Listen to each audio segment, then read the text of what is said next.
Olá, muito bem-vindos, muito bem-vindas a mais um programa Prova Final. Este programa é uma parceria entre a Rede LFG e a TV Justiça. Meu nome é Guilherme Madeira e tratarei com os senhores hoje sobre o sistema geral do Estatuto da Criança e do Adolescente. Nosso programa é dividido em 3 blocos. No primeiro bloco, vamos tratar sobre o tema escolhido, que é a ideia do sistema geral do Estatuto da Criança e do Adolescente. No segundo bloco, eu vou responder perguntas de candidatos de todo o país. No terceiro bloco, eu vou mostrar como isso cai na sua prova. Então veja, você quer saber como acontece a adoção? Você quer saber qual é a regra, segundo o código? Se a criança tem que ficar com o pai, com a mãe, ou com os avós, com o padrasto? Você quer saber como se dá a adoção internacional? Se você quiser saber todos esses detalhes, se você quiser saber qual é o caso mais difícil que eu já tive na minha vida como juiz, nesses 10 anos de magistratura, fique conosco e terá suas respostas aqui. Até já.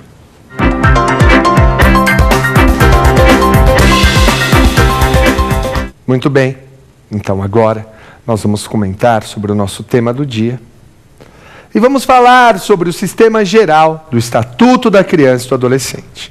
Mas antes, para poder compreender esse tema, é preciso que compreendamos quem é a criança e quem é o adolescente e quando se aplica o Estatuto. O Estatuto está previsto na Lei 8.069, e essa é a lei que rege nossas crianças e adolescentes, como regra. Criança, para o Estatuto, é a pessoa que tem até 12 anos incompletos. Anote aí. Criança, para o Estatuto, é a pessoa que tem até 12 anos incompletos. Já o adolescente é aquele que tem entre 12 e 18 anos. O adolescente é o que tem entre 12 e 18 anos. Criança é aquela que tem até 12 anos incompletos. E adolescente é o que tem entre 12 e 18 anos. Como regra, o Estatuto se aplica somente a estas pessoas. No entanto, de maneira excepcional, e desde que previsto na lei, o Estatuto pode se aplicar àquele entre 18 e 21 anos.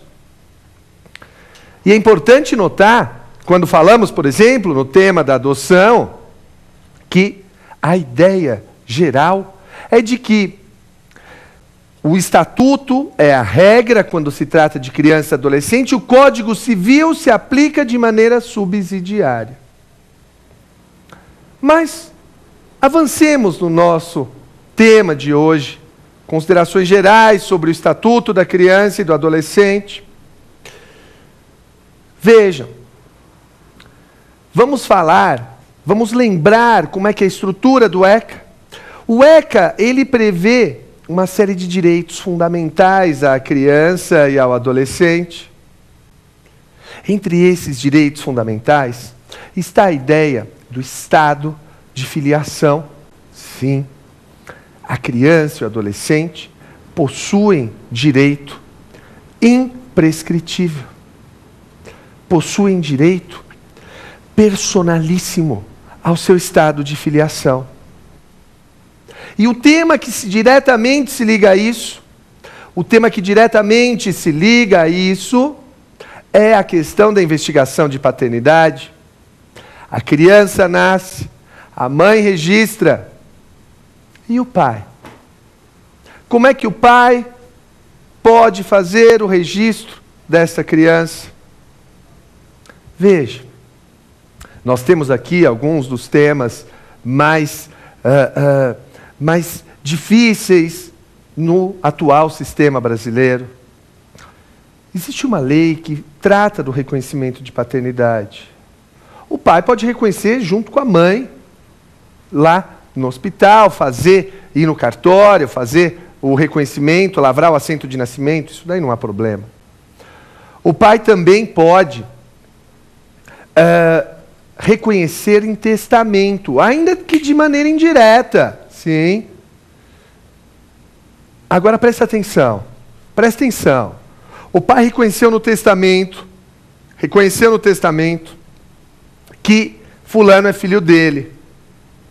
Imagine o Darth Vader reconhecendo no testamento: eu reconheço que Luke Skywalker é meu filho. Preste atenção num detalhe. O testamento, ele não pode ser feito e refeito a toda hora? Pode. Só que tem um detalhe. O reconhecimento de filho é irrevogável. Se ele reconheceu no testamento, ainda que o testamento seja revogado, se ele reconheceu no testamento, ainda que ele revogue o testamento, esse reconhecimento continua valendo. Ele revoga o testamento, mas o reconhecimento é válido. Tá ok? Muito bem. O que mais que é preciso saber? É preciso saber de uma ação contrária, que é a ação negatória de paternidade. Pode o pai promover ação para que o juiz diga que ele não é pai? Como é que é, Madeira? O sujeito consta lá da certidão de nascimento da criança como pai. Ele pode promover uma ação para que o juiz diga que ele não é pai e retirar o nome dele do registro? Depende.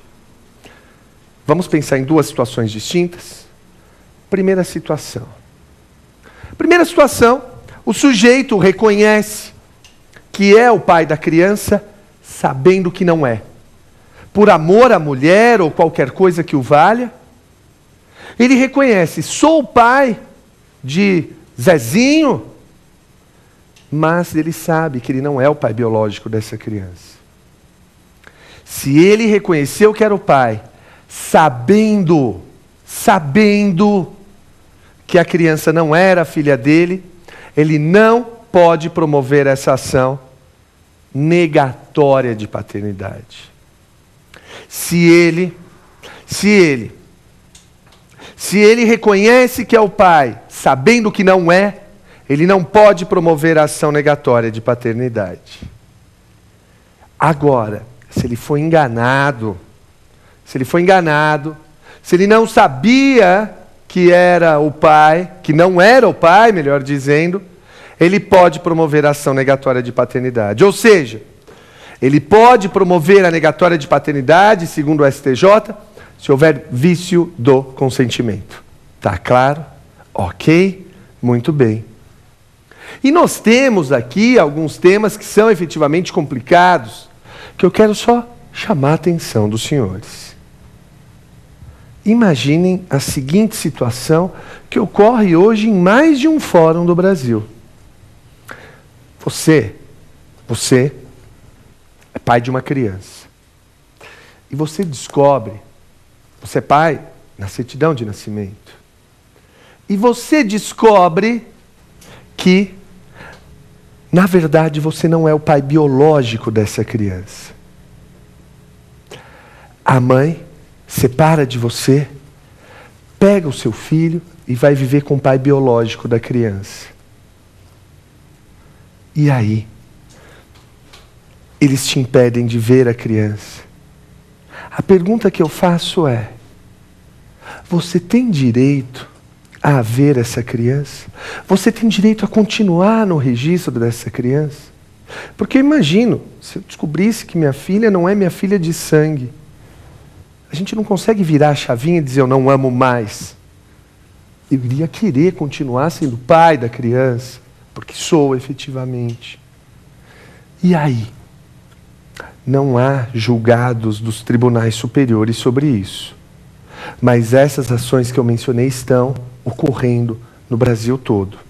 E é um tema para ficar muito atento, porque deve haver algum julgamento próximo de tribunal superior sobre isso. Fique atento.